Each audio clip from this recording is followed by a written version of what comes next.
Welcome to The Explainer. Today we're doing a complete teardown of exactly how virtual private networks actually work. We hear a lot about VPNs, right? But today we're popping the hood to look at the actual engines and armor that make up your ultimate digital bodyguard. Whether you're just trying to avoid basic Wi-Fi snoopers at a coffee shop or you're actively bypassing national firewalls, understanding the anatomy of this technology is absolutely essential. So let's get into it. Okay, let's dive into this. We're going to break this all down into 5 quick steps. First, the VPN tunnel. Then, choosing your protocol, defeating censorship, secure core architecture, and finally, the fail-safes. All right, part 1, the VPN tunnel. This is our foundation. Before we can start bolting on advanced cryptographic engines and heavy server armor, we really have to understand the basic concept of a VPN tunnel. This is the core mechanism that completely separates your private data from the wild, open internet. And at the very heart of this tunnel is a process called encapsulation. Think of your data as a letter. Normally, you just drop it in the mail, and anyone who intercepts it along the way can easily read the outside of the envelope. Encapsulation is the process of taking those data packets from your internet traffic and placing them entirely inside another secure encrypted packet. This extra layer is absolutely essential. It allows your information to travel securely through the VPN tunnel, navigating all the complex rules of the internet and arriving at its correct destination without anyone ever seeing what's actually inside. So how do we actually lock down that encapsulated data?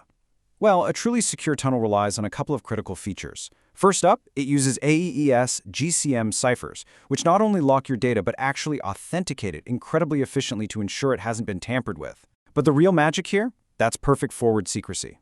This means the VPN generates completely unique encryption keys for every single session, so even if a highly sophisticated attacker somehow managed to expose one of your keys, no way are they getting everything.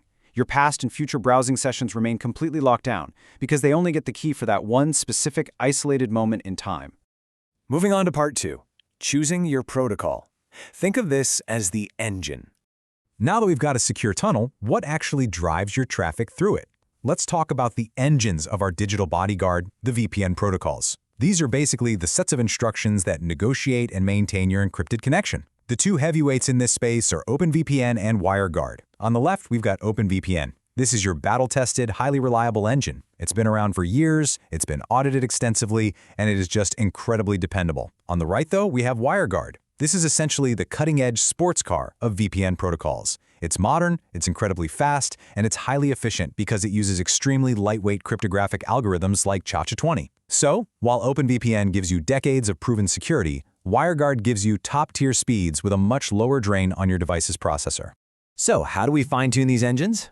Well, both of these protocols can transmit data differently, usually through either UDP or TCP. UDP, on the left, is faster, and it's great for your everyday use, like streaming video. But TCP on the right? That's where it gets really clever. TCP is highly reliable, sure, but its absolute superpower is that it can route your VPN connection over port 443. Now, why does that matter? Because that is the exact same port used by standard HTTPS secure web traffic, like your online banking. By using TCP, you brilliantly disguise your VPN traffic as regular everyday internet traffic.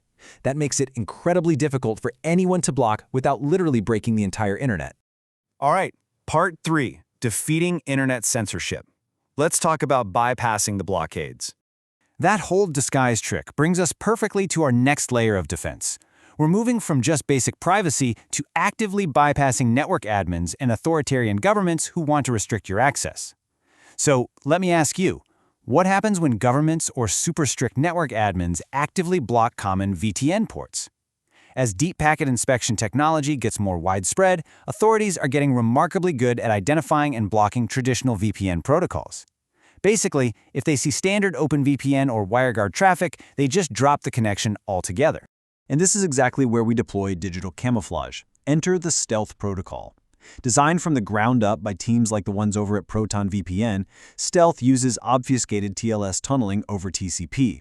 In plain English, it completely hides your VPN connection from sensors by making it look entirely like a normal, harmless HTTPS connection. It establishes the connection in such a unique way that it avoids alerting those advanced internet filters, allowing you to just slip past authoritarian firewalls entirely undetected. It's a real game changer. But here's the catch. You don't always know when you're being blocked until, well, it's too late. So the most crucial point here is convenience and automation.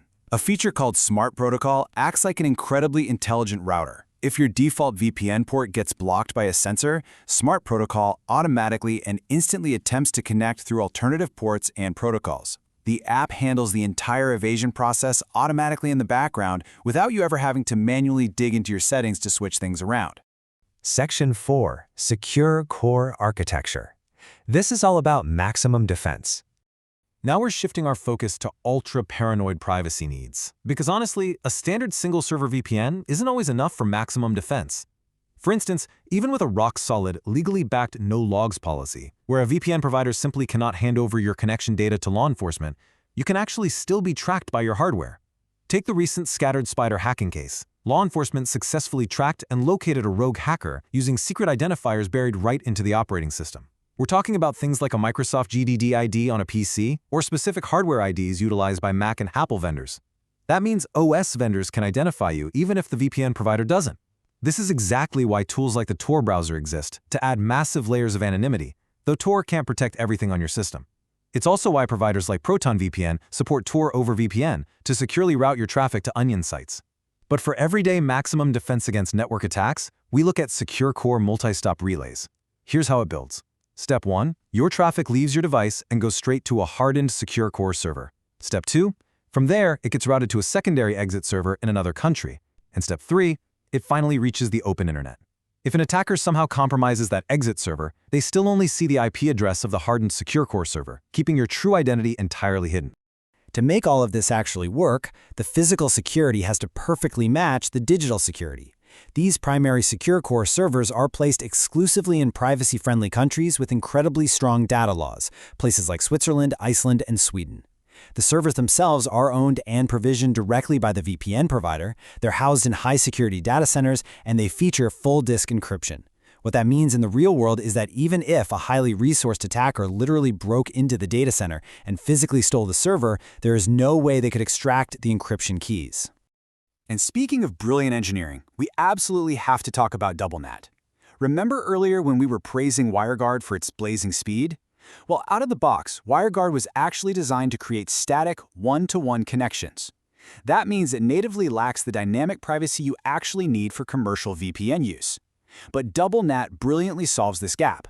When you connect, the first network address translation completely rewrites WireGuard's static internal IP to a random, unique IP just for your session. Then, the second NAT rewrites it again to the server's public IP. So you get all that incredible speed of WireGuard combined with the complete airtight privacy of a dynamically provisioned session. Finally, Section 5, the failsafes. Let's talk kill switches and split tunneling. Because let's be real, even the best engines and the heaviest armor need emergency brakes. What happens when your connection just drops out of nowhere? This is where the VPN kill switch comes in. Think of this as your digital seatbelt. It's a failsafe that continuously monitors the status of your secure tunnel. If your connection drops, say you walk out of Wi-Fi range or the network just hiccups, your device is naturally going to try to reconnect to the unencrypted open internet. But the kill switch instantly kicks in and blocks all internet traffic, preventing your real IP address or any unencrypted data from leaking out during that split-second outage. As our sources highlight perfectly, and I quote, "A VPN kill switch isn't an optional luxury. It's often the difference between a clean cutoff of your connection and an instant data leak." Whether you're a journalist actively avoiding surveillance or you're just downloading some files, a dropped connection without a kill switch literally undoes all the privacy benefits you just spent time setting up. It is a critical necessity, for sure. But you actually have some choices in how you apply this emergency brake. You could use a system-level kill switch, which is basically your all-or-nothing approach. It blocks absolutely all device traffic, guaranteeing zero leaks, though yeah, it can disrupt your normal internet usage until the VPN reconnects. Alternatively, there's the app-level kill switch. Now this is highly flexible. It protects only specific high-risk apps like your browser or torrent client, while letting your local music stream keep playing uninterrupted. The downside? Well, if you forget to add a highly sensitive app to that list, it is left entirely vulnerable during a drop. And speaking of separating out your apps, that brings us to split tunneling. Think of this feature like an HOV lane for your digital traffic. Split tunneling allows you to route your highly sensitive applications strictly through the encrypted VPN tunnel, while simultaneously excluding other apps, letting them run on your standard unencrypted connection. This is absolutely perfect if you want to keep your web browser totally locked down, but you need a local gaming app or your smart TV streaming service to connect directly to your local network so you can get the best possible speeds. Which brings us to the very end of our technical teardown.